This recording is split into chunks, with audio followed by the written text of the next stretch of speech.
যে এর মধ্যে আমাদের এই অন্তর্বর্তীকালীন সরকারের যারা উপদেষ্টা আছেন তাদের ব্যাপারে রাজনৈতিক দলগুলোর এক ধরনের মানে অভিযোগ, সীমাবদ্ধতা কিন্তু প্রকাশিত হয়েছে।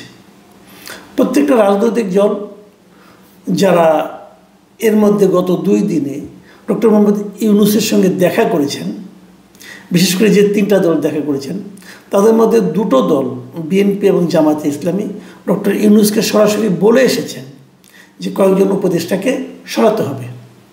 এবং অপর একটা দল এনসিপি, তাদের যে প্রধান নেতা নাহিদ ইসলাম, উনিও কয়েকদিন আগে প্রকাশ্যে বলেছিলেন যে এই উপদেষ্টাদের কেউ কেউ নানা ধরনের ষড়যন্ত্রে লিপ্ত, দুর্নীতিতে লিপ্ত, এবং তারা সেফ এক্সিট খুঁজছেন এবং সেফ এক্সিট পাওয়ার লক্ষ্যে তারা বিভিন্ন রাজনৈতিক নেতৃবৃন্দের সঙ্গে এক ধরনের লিয়াজও করছেন। তো আলটিমেটলি দেখা যাচ্ছে যে এই সরকারের উপদেষ্টাদের ব্যাপারে এই দলগুলো, রাজনৈতিক দলগুলো, প্রধান রাজনৈতিক দলগুলোর এক ধরনের অবজারভেশন আছে এবং তারা চাচ্ছেন এদেরকে সরাতে হবে। তারা চাচ্ছেন উপদেষ্টা মণ্ডলীটা আরও যেন ফেয়ার হয়, আরও যেন নিরপেক্ষ হয়, এমন চাচ্ছেন। এখন কার কার ব্যাপারে তাদের আপত্তি? ইন্টারেস্টিং হলো কোনো একটা রাজনৈতিক দল সুনির্দিষ্টভাবে কারোর নাম বলেনি এবং জিজ্ঞাসা করলেই তারা বলে আপনারা তো জানেনই কারা। মানে এর চেয়ে আমার বিবেচনা, আমি সাধারণ মানুষ হিসেবে বলতে চাই যে আমার কাছে এর চেয়ে ফালতু আর কোনো কথা মনে হয় না। একটা পলিটিক্যাল পার্টি তারাও নাম বলতে ভয় পায়, অথবা তারা নাম বলতে বিব্রত বোধ করে, অথবা তাদের সঙ্গে পার্সোনাল রিলেশন যদি নষ্ট হয়ে যায় এই ভয়ে নাম বলতে চায় না। তো এই পলিটিক্যাল পার্টিগুলো এই জাতির কী উপকারে লাগবে এটা আমি বুঝতে পারি না। যে পলিটিক্যাল তারা কেন চায় এটা আপনারা বেসিক কথা ভাবেন। তারা উপদেষ্টাদের পদত্যাগ কেন চায়, উপদেষ্টাদের সরিয়ে দিতে কেন চায়? চায় এই কারণে তারা মনে করে তারা যদি থাকে এই নির্বাচনের সময় সামনের দিনগুলোতে তাহলে হয়তো নির্বাচনটা অবাধ এবং সুষ্ঠু হবে না। অবাধ এবং সুষ্ঠু না হলে কি হবে? একদল হারবে, একদল জিতবে, এটাই তো। সুষ্ঠু না হলেও একদল জিতবে, একদল হারবে, সুষ্ঠু হলেও একদল হারবে, একদল জিতবে। তাই তারা এটা বলছে কেন? নিজেদের যাওয়ার জন্য বলছে।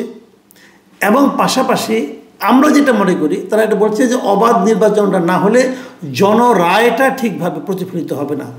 জনগণ যে রায়টা দিয়েছে সেই ক্ষেত্রে কিছুটা ঝামেলা হবে, সেই ক্ষেত্রে সঠিক রায়টা প্রকাশিত হবে না। আমরা আমাদের দিক থেকে এইভাবে মনে করি। তাহলে যে লোকটা ওখানে বসে থেকে, যাকে আমরা ক্ষমতায় বসিয়েছি, বসে থেকে আমাদের বিরুদ্ধে কাজ করছে, তার নাম বলতে আপনার লজ্জা কেন? তার মানে তার সঙ্গে আপনারও একটা লিয়াজও আছে। অথবা আপনারা এই ধরনের কথা বলে সেই উপদেষ্টাদেরকে, সেই দুর্নীতিপরায়ণ অথবা পক্ষপাত দুষ্ট উপদেষ্টাদেরকে আপনারা একভাবে আহ্বান জানাচ্ছেন যে আপনাদের বিরুদ্ধে কিন্তু অভিযোগ করবো যদি আপনারা আমাদের সঙ্গে লিয়াজও না করেন। এটা কি? এই সন্দেহটা কিন্তু আমার থাকবে। দেখুন আরেকটা বিষয়, যে অনেকে বলছে এরা দুর্নীতি করছে। যদি দুর্নীতিও করে সেই দুর্নীতির অভিযোগটাও তো আপনাকে স্পষ্ট করে বলতে হবে। আমরা অনেক দুর্নীতির খবর আমাদের কাছে আসে, আমরা জানি, কিন্তু আমরা তো রাজনৈতিক নেতা না, আমরা তো আর এটা নিয়ে কোনো আন্দোলনে যাচ্ছি না। আমি সাংবাদিক হিসেবে গেলে আমি ইনফর্ম করতে পারি, জানাতে পারি। তো আমরা অনেক কিছু জানি এবং সেগুলো কিন্তু আমি বলি এর বিরুদ্ধে এটা আসছে, এর বিরুদ্ধে ওইটা আসছে। যেমন ধরেন এই মুহূর্তে 2জন উপদেষ্টার নাম সবচেয়ে বেশি জোরে সোরে আসছে, সেটা হলো 2জন ছাত্র উপদেষ্টা, মাহফুজ আলম এবং আসিফ মাহমুদ সজীব ভুঁইয়া। মাহফুজ আলমেরটা কম, মাহফুজ আলমের সর্বশেষ একটা অপকর্ম করেছেন, সেটা হলো 2টা টেলিভিশনে লাইসেন্স দিয়েছেন। কথা ছিল যে আমাদের যে সংস্কার কমিশনগুলো হয়েছিল, গণমাধ্যম সংস্কার একটা কমিশন হয়েছিল, তারা বলেছিল এটা যে প্রক্রিয়া দেওয়া ধরে তারা প্রস্তাব দিয়েছিল, সেই প্রস্তাব না করে উনি আগের পদ্ধতিতে, মানে আগের স্বৈরাচারী সরকার বলেন, ফ্যাসিস্ট সরকার বলেন, তারা যে পদ্ধতিতে লাইসেন্স দিত ঠিক সেই একই পদ্ধতিতে 2টা টেলিভিশন লাইসেন্স দিয়েছে। এবং যাদেরকে দিয়েছে খুব হাস্যকর হলো তারা খুবই জুনিয়র লেভেলের 2জন সাংবাদিক, তাদের নামে লাইসেন্স দেওয়া হয়েছে। একটা টেলিভিশন চালাতে গেলে কত টাকা লাগে, সেই টেলিভিশনের অর্থনৈতিক সেই সক্ষমতা আছে কিনা, কারণ আপনি একটা টেলিভিশন চাইলে একজনকে দিলেন, সে 500 জন লোককে নিয়োগ দিল, নিয়োগ দেওয়ার কাউকে বেতন দিল না, একটা ভয়াবহ অবস্থা তৈরি হবে। কিন্তু সেই সক্ষমতা তারা আছে কিনা দেখতে তো হবে। এই লোকগুলি নিজেরাই আগে ঢাকা শহরে থাকতে পারতো না, তাদেরকে দিয়েছেন। তার মানে হলো যে এরা আসলে সামনে আছে, পেছনে আছে ধনাঢ্য কোনো ব্যবসায়িক প্রতিষ্ঠান। তো ব্যবসায়িক প্রতিষ্ঠানকে দিতেন, তাহলে ওদেরকে দিলেন কেন? ওরা কি খুব বড় সাংবাদিক? তাও তো নয়। এটা নিয়ে কিন্তু প্রশ্ন উঠেছিল, বিভিন্ন পত্রপত্রিকায় এটা প্রশ্ন উঠেছিল। শুনলাম উনি নাকি খুব গোস্বা করেছেন, একজন আমাকে বললেন যে উনি নাকি খুবই গোস্বা করেছেন। কেন উনি তথ্য মন্ত্রণালয়ের এত বড় একজন পাওয়ারফুল মন্ত্রী, কেন পত্রিকাগুলি ওনাকে নিয়ে লিখলো, ওনার কার্যক্রম নিয়ে প্রশ্ন তুললো? শুনেছি, দেখা যাক। তবে তার নমুনাও দেখছি। তার নমুনাটা কি দেখছি সেটা বলি। যে পত্রিকায় প্রথম ওই রিপোর্টটা হয়েছিল ওনার টেলিভিশন দেওয়া নিয়ে, সেটা হলো প্রথম আলো। এবং আমি জেনেছি যে প্রথম আলোর উপরে নাকি খুব মন খারাপ, এবং হয়তো কিছু বলা বলি হয়েছে কিনা আমি বলতে পারবো না।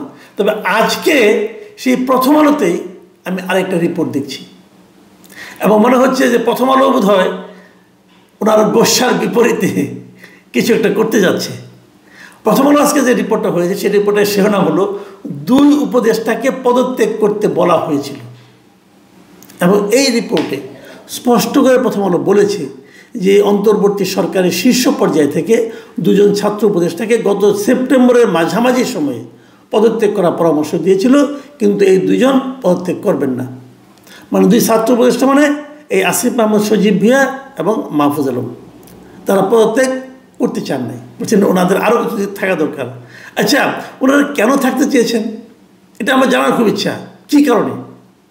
মানে ওনারা কি মনে করেছেন যে ওনারা আরও কিছুদিন থাকলে পরে এই দেশের এমন অসাধারণ কোনো কাজ ওনারা করে ফেলবেন যেটা নাকি ওনারা না থাকলে আর কেউ করতে পারবে না? এটা কি মানে কারণটা কি? এই যে আরও কিছু যে থাকতে চাওয়া, এর পেছনে ওনাদের অসাধারণ দেশপ্রেম কাজ করেছে নাকি ব্যক্তি স্বার্থ কাজ করেছে? কোনটা? নাকি তারা চেয়েছেন এর মধ্যে আরও কিছু কামাই টামাই করা যায় কিনা, আরও কয়েকটা ফাইল সিগনেচার করা যায় কিনা, এই জন্য? তো এই যে থাকার জন্য যে গো ধরা, একটা অন্তর্বর্তী সরকার, আপনার তো তেমন কোনো দায়িত্ব নাই। আপনার দায়িত্ব একটা নির্বাচন করা। সেই নির্বাচনের স্বার্থে আপনার একটা কনভেনশন কি আছে যে সরকার প্রধান যিনি হন, সাধারণত সরকার প্রধান যদি ইচ্ছা করেন যে একজন মন্ত্রীকে বলেন যে আপনার থাকা দরকার না, এই চাওয়াটা, এই ইচ্ছা প্রকাশ করাটা, এটাই যে এক ধরনের আদেশ। আর এরা হলো এমনই গোয়ার এবং মানে আমি মনে করবো যে অজ্ঞ, যে এটাও তারা বোঝে না যে ভদ্রভাবে যদি বলা হয় আপনি চলে যান, এটা গো ধরার কোনো স্কোপ নাই। ওনারা সেই কাজটাই করেছেন। দেখুন, এরা কি আগামীতে নির্বাচনে অংশ নেবে?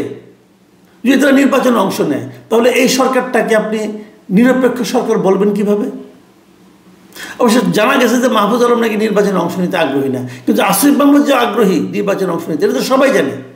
কুমিল্লার ওনার যে এলাকা, সেই এলাকায় উনি বাড়তি টাকা নিচ্ছেন, বাড়তি উন্নয়ন করতেছেন, ওনার বাবা ওনার হয়ে প্রচার করতেছেন, এটা তো সবাই জানে, এটা তো আলোচনা হচ্ছে। তাহলে যে সরকারের মধ্যে একজন উপদেষ্টা সে নিজেই নির্বাচন করবে, সে অবশ্য মাঝখানে বলেছিল যে তফসিল ঘোষণার আগে সে এই করবে, পদত্যাগ করবে। তো তাতে কি কোনো লাভ হলো? সে তো তফসিল ঘোষণার আগে সমস্ত আখের গুছিয়ে নিল এবং এলাকায় তার প্রচারণা সে চালিয়ে গেল। তাহলে নিরপেক্ষতা সরকারে থাকলো কী করে? এই জিনিসটা কিন্তু আমার কাছে একেবারে ক্লিয়ার না। তবে একটা জিনিস হলো, এই যে এনসিপি আছে, এই এনসিপির যারা প্রতিনিধি আছে তারা কিন্তু মনে করে যে তাদের এই 2 জন লোক শেষ পর্যন্ত উপদেষ্টা পরিষদে থাকুক, কারণ তারা মনে করে তারা থাকলে তারা এক ধরনের সুবিধা পাবে। কিন্তু সেটা তারা চাইতে পারে, কিন্তু জনগণকে এটা চায়? জনগণের সঙ্গে তো এর কোনো সম্পর্ক নাই। জনগণ তো মনে করে যে এটা থাকা উচিত না। এখন মাঝখানে একবার ওনারা বলার চেষ্টা করছিলেন যে আমরা এনসিপির কেউ না, কিন্তু তারা যে এনসিপির কেউ না এটাও যে ঠিক নয়, সেটাও তো ইতিমধ্যে প্রমাণিত হয়েছে। যে কয়েকদিন আগে এই জুলাই সনদে স্বাক্ষর করা নিয়ে এনসিপি যে গোদ হলো, তারা স্বাক্ষর করবে না, ওই সময় কিন্তু ঐক্যমত্য কমিশনের সঙ্গে এই এনসিপি একটা মিটিং হয়েছিল। সেই মিটিংয়ে একজন ছাত্র উপদেষ্টা উপস্থিত ছিলেন। কেন ছিলেন? উনি কার পক্ষে কাজ করেছেন? উনি ঐক্যমত্য কমিশনের প্রতিনিধি নাকি উনি এনসিপির প্রতিনিধি? এখানে তো সরকারের কোনো ভূমিকা নাই, ঐক্যমত্য কমিশন এবং রাজনৈতিক দলগুলো। তো মাঝখানে উনি কেন থাকলেন? এবং জানা গেছে ওই সময় উনি নাকি এনসিপির পক্ষে কথা বলেছেন। তাহলে মূল বিষয়টা কী দাঁড়ালো? যে একটা রাজনৈতিক দলের প্রতিনিধি এখানে আছেন। অবশ্যই এনসিপির পক্ষ থেকে যুক্তি আছে, যে যুক্তিটা নাকি এনসিপি কয়েকদিন আগে প্রধান উপদেষ্টাকে দিয়ে আসছিল। সেই যুক্তিটা কি? তারা বলেছে আমাদের নয় 2 জন প্রতিনিধি আছে, অন্য অন্য যারা আছে তারাও তো কোনো না কোনো রাজনৈতিক দলের মনোনয়নে এখানে এসেছে, কোনো কোনো রাজনৈতিক দল এই উপদেষ্টাদেরকে নাম সুপারিশ করেছে, অনেককেই। উপদেষ্টা পরিষদ এভাবে গঠিত হয়েছে, কিছু নাম বিএনপি দিয়েছে, কিছু নাম জামাত দিয়েছে, কিছু নাম এই ছাত্ররা দিয়েছে, আবার কিছু লোককে ডক্টর ইউনূস নিজের পরিচয়ের মাধ্যমে নিয়ে এসেছে, গ্রামীণ ব্যাংক থেকে এনেছে, চট্টগ্রাম থেকে এনেছে। এইভাবে তো হয়েছে এই জিনিসটা, মানে আমরা আর মামুরা আর কি, এভাবেই একটা তারা ক্যাবিনেট করছে। এখন এনসিপির বক্তব্য হলো আমাদের দুজনকে বের করে দেবেন, ওনাদের মাধ্যমে যারা আসছে তাদেরকে তাহলে কী হবে? এটা কিন্তু একটা ভ্যালিড কোশ্চেন। এবং আমি মনে করি আসলে এই উপদেষ্টা পরিষদ যেটা আছে, এই টোটাল উপদেষ্টা পরিষদটাই একটা অবাধ ও নিরপেক্ষ নির্বাচন অনুষ্ঠান করার সক্ষমতা হারিয়েছে। এরা সবাই কোনো না কোনো দলের প্রতি এক ধরনের অনুরাগ বা বিরাগ দ্বারা পরিচালিত হচ্ছে। আমি মনে করি এই নির্বাচনের আগে হলেও এই উপদেষ্টা পরিষদের অধীনে যদি কোনো নির্বাচন হয়, সেই নির্বাচন অবাধ, সুষ্ঠু এবং নিরপেক্ষ হবে না। প্রিয় দর্শক, এখন এ পর্যন্তই। আল্লাহ হাফেজ।